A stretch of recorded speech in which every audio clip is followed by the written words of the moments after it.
Hey everybody, Brannon Beliso here. Like I said, today's a rebellious day, so I decided to do this video live. Just a little bit of maintenance first.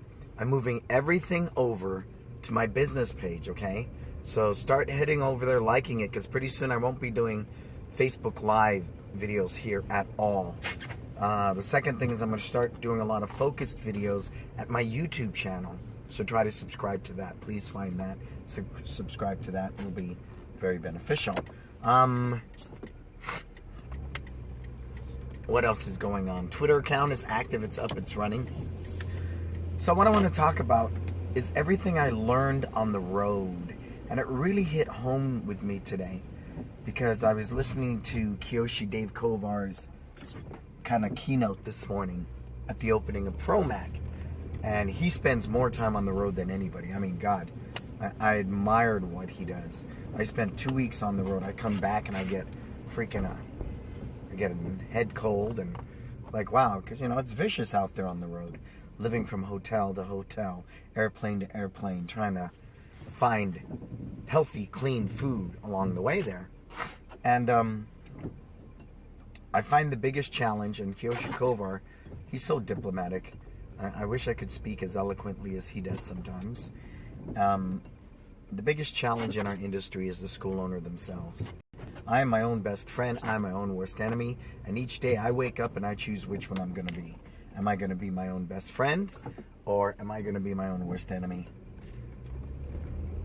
One of the things Kiyoshi Kovar said that I totally agree upon is the instructor that knows it all.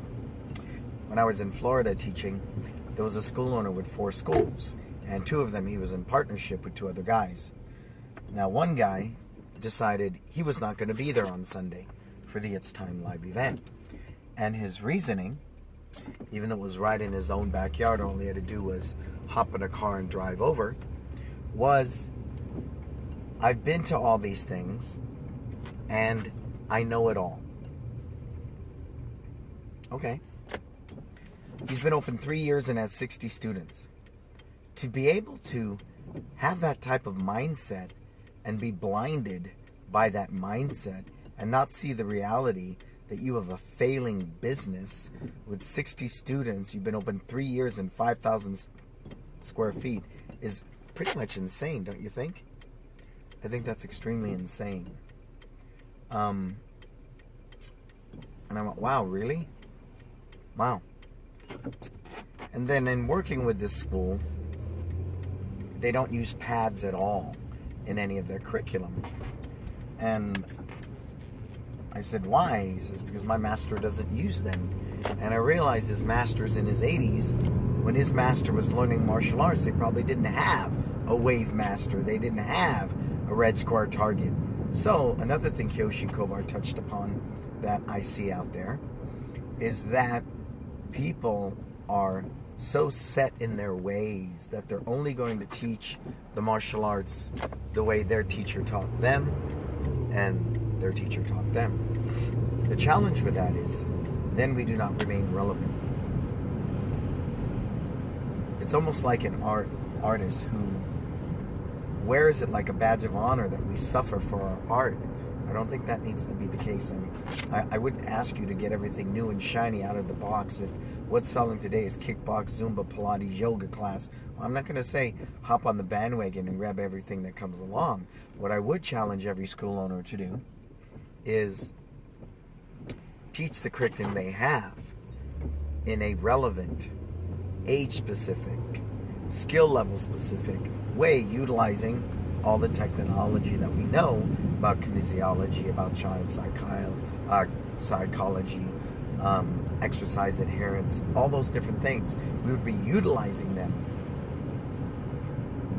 In the old days, we were taught just run the guy to the ground. That's not even healthy. We've all learned that, you want to work in peaks and valleys and, go to that high level and sustain it for a few minutes, come back down. There's so many dynamics that go into exercise adherence. Hey, my toothpick broke. That we don't even pay attention to that. So I want to share that as well. Then another thing Kiyoshi Kovar brought up that I see also is I walk into these schools and they're immaculate, but the team's always unhappy. It's an unhappy team because the leader walks around like I don't know, man, something like an anarchy. They walk around like, I'm the master, you're the lowly student, you must bow down to me. And they almost act as if it's okay to degrade, humiliate, and put down their team on and off the mat. Not acceptable. In the old days, I believe my instructor would walk into my school. He doesn't do this anymore, but he would walk into my school, put on his uniform, and then start walking around the floor, start correcting my instructors, and take over the teaching. Here's the difference.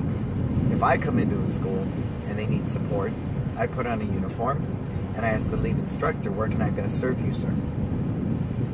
Huge difference, right?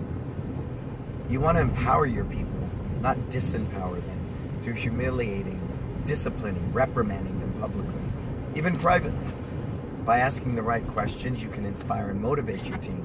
By humiliating them, public or privately, you just disempower them, and they're uninspired to want to perform and run this race with you. So I think that's important as well. Another thing Kiyoshi Kovar pointed out that I saw out there when I'm on the road is people's lack of understanding of technology, and simply throwing it up to somebody and saying, here's my body of work, like Tom Callow says. Do what you want with it. Market it any way you want, and I'll trust that blindly. I think that's a very, very dangerous place to be. I have great value for my body of work. It's a lot of education. I spend a lot of time, money, and resources learning what is ClickFunnels, what are lead pages, what's the correct way to do a Facebook ad, how can it communicate my culture and also translate into qualified leads. Understanding technology and social media and how it could work to help grow your business is really important. But being a values-based business, I want to make sure that I don't supersede my values simply to get 50 bad new leads that aren't even qualified. And I've really learned that there are good leads and there's bad leads, but what one person would call a good lead, somebody might call a bad lead. So you need to decide that, right? Like for me, Groupons do not work. We did lots of Groupons, and we found the quality of the lead overall, they were simply Grouponers looking for the next deal. I understand that. That's why the appeal of Groupon.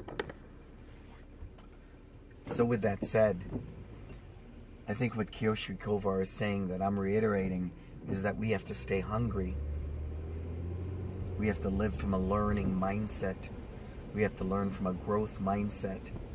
And as I always say to my team, if we're not getting better, we're getting worse. And we can always do and be better. We really can.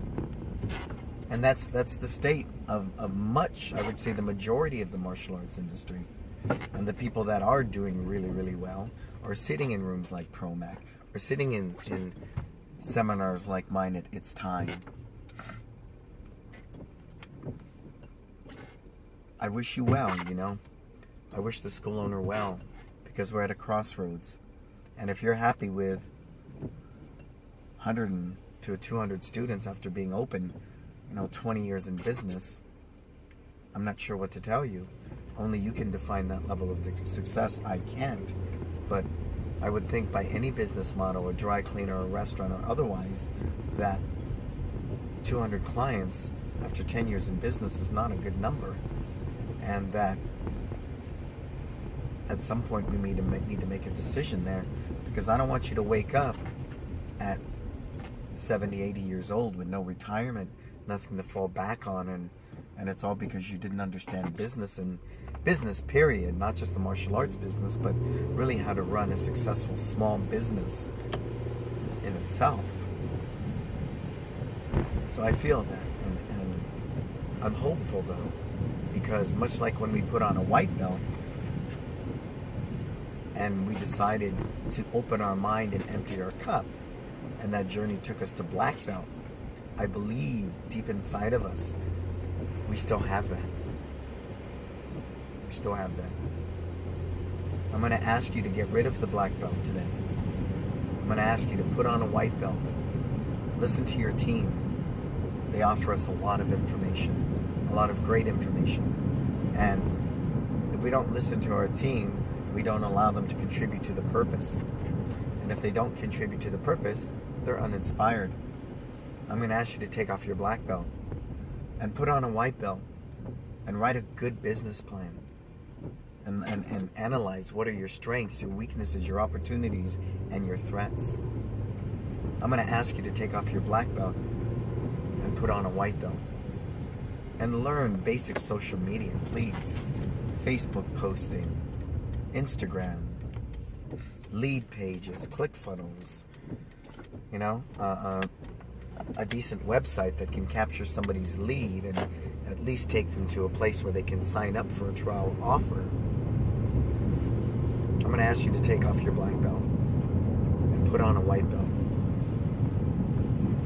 and learn to write the business systems necessary so your school can run optimally, systematically, so it can consistently deliver your curriculum and service at the highest level.